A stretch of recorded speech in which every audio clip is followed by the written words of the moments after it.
നമസ്കാരം. BMC news live കൊച്ചിയിലേക്ക് സ്വാഗതം. വാർത്തകൾ വായിക്കുന്നത് ആതിര രവീന്ദ്രൻ. ഈ വാർത്തകൾ നിങ്ങൾക്കായി അവതരിപ്പിക്കുന്നത് City Tower, City Wear and City Shoes, Angamaly. Powered by Leotech Solar Solutions, Mayil Food Stuffs, Mookkannoor and Cochin Kalabhavan Angamaly franchise.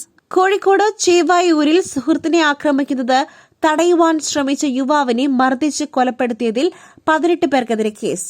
Mayanad സ്വദേശിയായ സൂരജാണ് മരിച്ചത്. പ്രദേശവാസികളായ അച്ഛനെയും മക്കളെയും പോലീസ് കസ്റ്റഡിയിലെടുത്തു. ഇവർ ഉൾപ്പെടെ 10 പേരെ പോലീസ് കസ്റ്റഡിയിലെടുത്തു. ശനിയാഴ്ച രാത്രിയോടെയായിരുന്നു സംഭവം.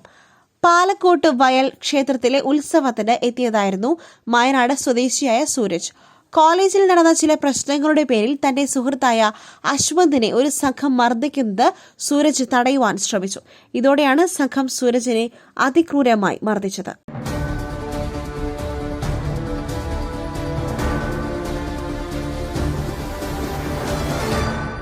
ജമ്മു കാശ്മീരിലെ പഹൽഗാമിലുണ്ടായ ഭീകരാക്രമണത്തിൽ വിനോദസഞ്ചാരികളെ കൊന്നത് അതിനിന്ദ്യമായ രീതിയിലെന്ന് വ്യക്തമാക്കുന്ന കൂടുതൽ റിപ്പോർട്ടുകൾ പുറത്ത്. ഇന്ത്യയിലെ വിവിധ സംസ്ഥാനങ്ങളിൽ നിന്നുമുള്ള 26 പേരാണ് കൊല്ലപ്പെട്ടത്. ഇതിൽ 20ഓളം പേരുടെ പാന്റുകളുടെ സിബ് അഴിച്ചിട്ട നിലയിലോ പാന്റ് താഴേക്ക് വലിച്ചൂരിയ നിലയിലോ ആണ്. കൊല്ലപ്പെട്ടവരുടെ മതം തിരിച്ചറിയുവാൻ വേണ്ടിയാണ് തീവ്രവാദികൾ ഇത്തരത്തിൽ അതിനിന്ദ്യവും അപരിഷ്കൃതവുമായ രീതിയിൽ മൃതദേഹത്തോട് പെരുമാറിയതെന്ന് സംശയിക്കുന്നു.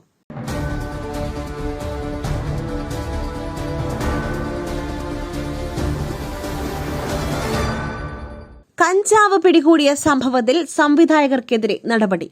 സംവിധായകരായ ഖാലിദ് റഹ്മാനെയും അഷ്റഫ് ഹംസയെയും സസ്പെൻഡ് ചെയ്തു. ഇരുവരെയും സസ്പെൻഡ് ചെയ്യുവാൻ ഡയറക്ടേഴ്സ് യൂണിയൻ ഫെഫ്ക നിർദ്ദേശം നൽകിയിരുന്നു. ഫെഫ്കയുടെ നടപടിക്ക് നിർമ്മാതാക്കളുടെ സംഘടന പിന്തുണയും അറിയിച്ചിട്ടുണ്ട്. ലഹരിക്കെതിരായ പോരാട്ടത്തിൽ വിട്ടുവീഴ്ച ഇല്ലെന്നും വലിപ്പച്ചെറുപ്പം നോക്കാതെ നടപടിയുണ്ടാകുമെന്നും പ്രൊഡ്യൂസേഴ്സ് അസോസിയേഷൻ കൂട്ടിച്ചേർക്കുന്നു.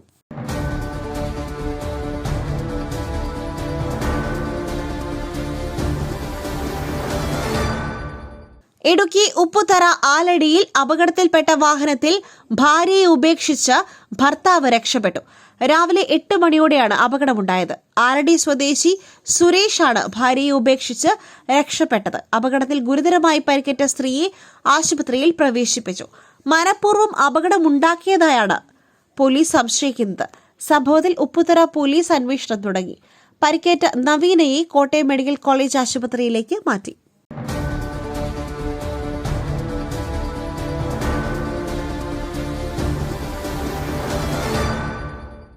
പഹൽഗാം ഭീകരവാദികളുടെ ചിത്രം മൊബൈൽ ക്യാമറയിൽ.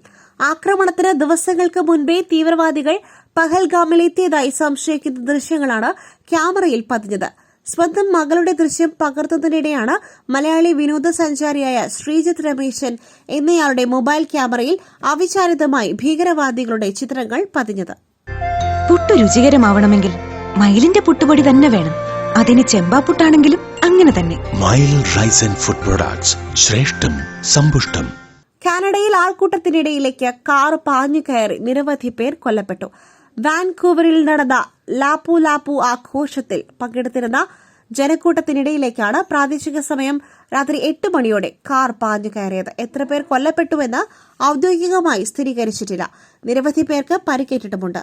സംഭവത്തിൽ അന്വേഷണം പുരോഗമിക്കുകയാണെന്നും വിശദവിവരങ്ങൾ ലഭ്യമാകുന്നതനുസരിച്ച് പങ്കുവയ്ക്കുമെന്നും വാൻകൂവർ പോലീസിന്റെ ട്വീറ്റിൽ വ്യക്തമാക്കുന്നു.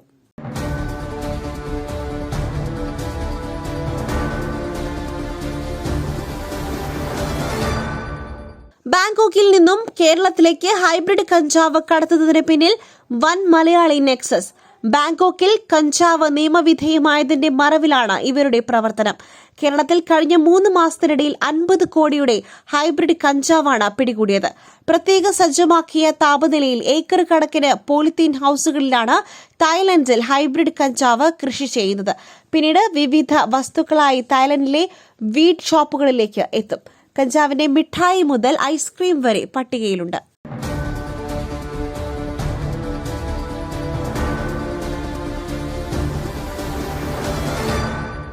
പഹൽഗാം ആക്രമണത്തിൽ പ്രതികരിച്ച പ്രധാനമന്ത്രി നരേന്ദ്രമോദി. കശ്മീർ സാധാരണ നിലയിലേക്ക് മടങ്ങി വരുന്നത് ശത്രുക്കൾക്ക് ഇഷ്ടമായില്ല. അതുകൊണ്ടാണ് ഇത്രയും വലിയ ഗൂഢാലോചന നടന്നത്. ഇന്ത്യക്കാർ ഭീകരവാദത്തിനെതിരെ ഒരുമിച്ച് നിൽക്കണം. ആക്രമണത്തിന് പിന്നാലെ ഇന്ത്യക്കാർ ഒരുമിച്ച് നിൽക്കുന്നത് ലോകം കാണുകയാണ്. ലോക നേതാക്കൾ പിന്തുണ അറിയിച്ചു.